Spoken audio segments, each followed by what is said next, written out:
With your Ag News, I'm Farm and Ranch Director Sarah Heinrich. It's a busy time for farmers as they work to get this year's crops from the field to the bin.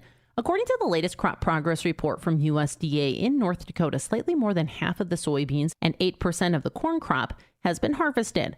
21% of the sugar beets have been harvested. USDA meteorologist Brad Rippey focuses on the upper Midwest regarding corn crop maturity for the period ending on October 6th.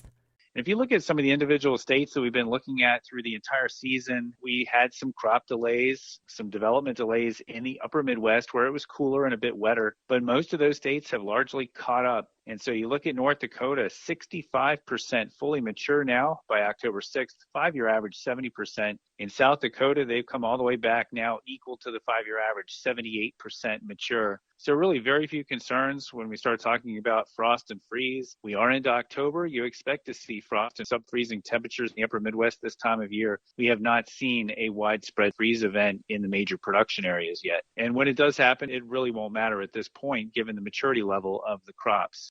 In South Dakota, corn harvest was 15% complete, and roughly half of the soybeans have been harvested, running ahead of the 5-year average. In Minnesota, corn harvest was 15% complete, and nearly 70% of the soybeans have been harvested. And we'll be back with more Ag News right after this.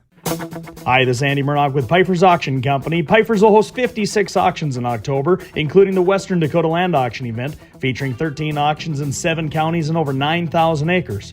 Over 3,200 acres in Burleigh County, 1,898 acres in Lemoore County, 1,280 acres in McKenzie and Divide counties, and 3,100 acres in Cass County. Full details, information, and online bidding on dozens of land and equipment auctions throughout the upper Midwest can all be found at pipers.com.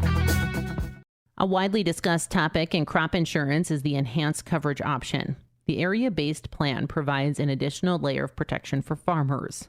Steve Hashey, owner of Midwest Ag Group, talks about how this option can benefit farmers. With a higher subsidy rate, I think that producers need to study it, ask questions, and to kind of look at their county and to see how it would have affected their county in the past, because your agent should be able to help you look back and see the likelihood of a payment in the past. And that's part of the quoting process. And we can look back to say, okay, this is paid the last 3 out of 5 years or whatever.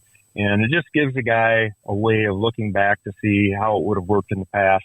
With a look at your top Ag News headlines from across the region, I'm Farm and Ranch Director Sarah Heinrich for the Growing Harvest Ag Network. And be sure to subscribe to the Growing Harvest Ag Network podcast, available on iTunes, Google Play, or wherever you get your podcasts.